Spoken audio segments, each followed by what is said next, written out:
اعوذ باللہ من الشیطان الرجیم بسم اللہ الرحمن الرحیم۔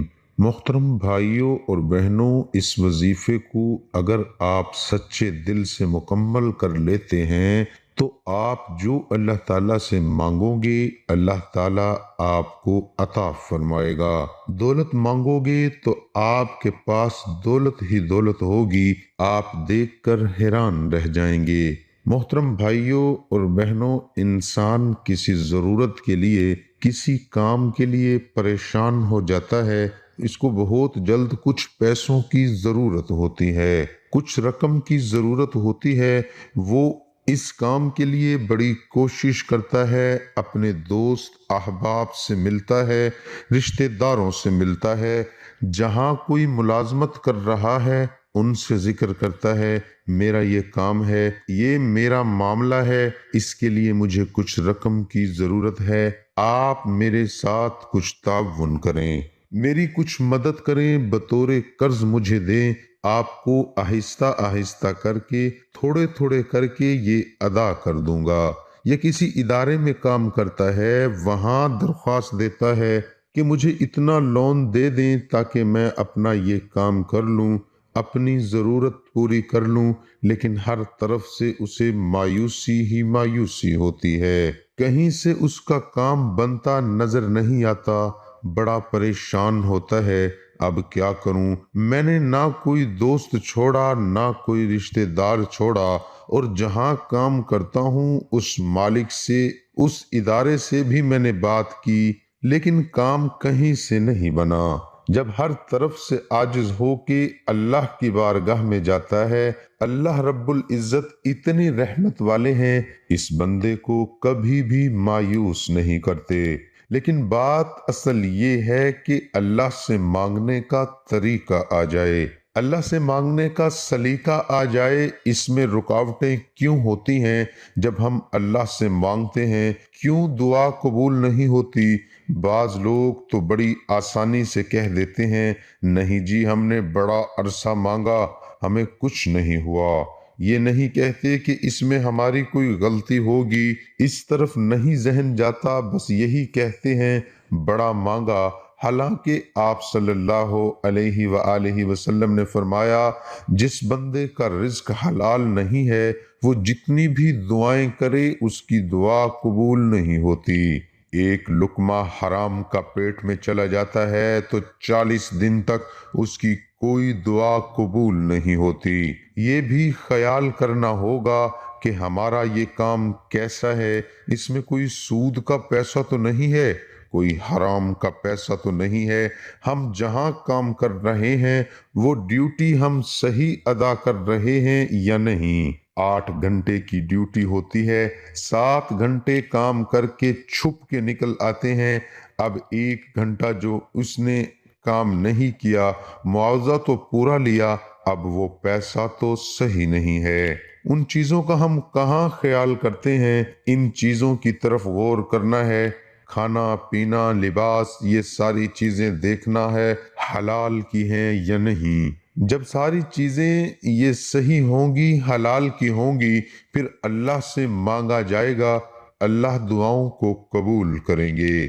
اب دعا تو ہر وقت مانگ سکتے ہیں، آپ نماز کے بعد بھی، قرآن پاک کی تلاوت کے بعد بھی، اور تہجد کے وقت بھی، لیکن آپ کو بہت جلد ایمرجنسی پیسوں کی ضرورت پڑ گئی، آپ کے پاس اب اتنا لمبا ٹائم نہیں کہ چند دن ہیں، مثال کے طور پر 10 دن ہیں، 10 دنوں میں آپ یہ رقم حاصل کر لیں، پیمنٹ ادا کر دیں، آپ کا کام ہو جائے گا۔ یا 15 دن ہے یا 8 دن ہے یا 7 دن ہے، جتنے بھی ہیں ان دنوں میں آپ کو پیسے چاہیے۔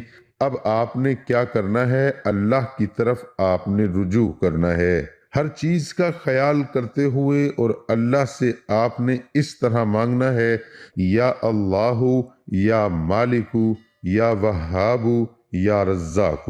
یہ 4 نام ہیں، چاروں ناموں کو پڑھ کے ایک شمار کرنا ہے، ان کو آپ نے 313 مرتبہ پڑھنا ہے، جب بھی ضرورت پڑی آپ نے فوراً شروع کر دینا۔ کوئی ٹائم نہیں دیکھنا، 313 دفعہ پڑھ کے اللہ کی بارگاہ میں ہاتھ اٹھا کر آپ نے دعا مانگنی ہے کہ یا اللہ یہ میری ضرورت پوری کر دے۔ پہلے دن وہ ضرورت پوری نہیں ہوتی، اب دوسرے دن بھی یہ عمل کریں، تیسرے دن بھی کریں، آپ ان دنوں میں کرتے رہیں جتنا ٹائم ہے۔ آپ کا انشاءاللہ ہو سکتا ہے اللہ اپنی رحمت سے پہلے دن ہی کوئی انتظام فرما دے، یا دوسرے دن کر دے یا تیسرے دن کر دے۔ یہ 313 مرتبہ ایک ہی نشست میں بیٹھ کے پڑھیں۔ صبح پڑھ لے، صبح ٹائم نہیں تو رات میں پڑھ لے۔ اگر اکٹھے نہیں پڑھ سکتے تو پھر دوسری صورت یہ بھی ہے، ہر نماز کے بعد تھوڑا تھوڑا پڑھیں۔ 5 نمازوں کے بعد آپ 313 دفعہ پورا کر لیں۔ اگر تہجد کے وقت آپ کے پاس ٹائم ہے تو اس وقت 313 مرتبہ پڑھ لیں، جب تک آپ کی یہ ضرورت پوری نہیں ہوتی۔ جو دن آپ کے پاس ہیں انشاءاللہ ان دنوں کے ختم ہونے سے پہلے پہلے آپ کی ضرورت پوری ہو جائے گی۔ اب یہ اللہ کی مرضی ہے، پہلے دن پوری کرے یا دوسرے دن کرے یا تیسرے دن کرے۔ انشاءاللہ آپ نے جو نیت کر کے شروع کر دیا، اگر 3 دن ہیں تو آپ کا کام اللہ 3 دنوں میں ہی کر دیں گے۔ آپ کے پاس ایک ہی دن ہے تو اللہ آپ کا پہلے دن ہی کام کر دیں گے، لیکن جتنا ٹائم ہے آپ کے پاس یہ اللہ کے نام پڑھ کر اللہ سے مانگتے رہیں، اللہ اپنی رحمت سے آپ کی ضرورت کو پورا کر دیں گے۔ محترم بھائیوں اور بہنوں، کوئی بھی وظیفہ کریں تو آپ نماز کا اہتمام بھی لازمی کریں، کیونکہ نماز کے بغیر کوئی بھی وظیفہ کریں گے تو وہ وظیفہ ادھورا رہ جائے گا۔ جو شخص خشوع خضوع کے ساتھ نماز قائم کرے گا، صحیح طرح وضو کرے گا، صحیح طرح قیام کرے گا، صحیح طرح رکوع کرے، صحیح طرح سجدے کرے اور نماز کے بعد اللہ تعالیٰ سے صدق دل سے دعا مانگے گا، اللہ تعالیٰ کے سامنے گڑ گڑائے گا، اللہ تعالیٰ آپ کی دعا قبول فرمائیں گے۔ محترم بھائیوں، ہمیشہ دوسروں کے لیے اپنے دل کو صاف رکھیں، کسی کی چغلی نہ کریں، کسی کی غیبت نہ کریں، کسی کی دل آزاری نہ کریں، کسی کو دکھ تکلیف نہ دیں۔ انشاءاللہ اللہ تبارک و تعالی دنیا آپ کے قدموں میں ڈال دے گا۔ امید کرتا ہوں آج کی ویڈیو آپ کو پسند آئی ہوگی۔ اپنا بہت سارا خیال رکھیے گا، دعاؤں میں یاد رکھیے گا۔ اللہ تعالی ہم سب کو اس پر عمل کرنے کی توفیق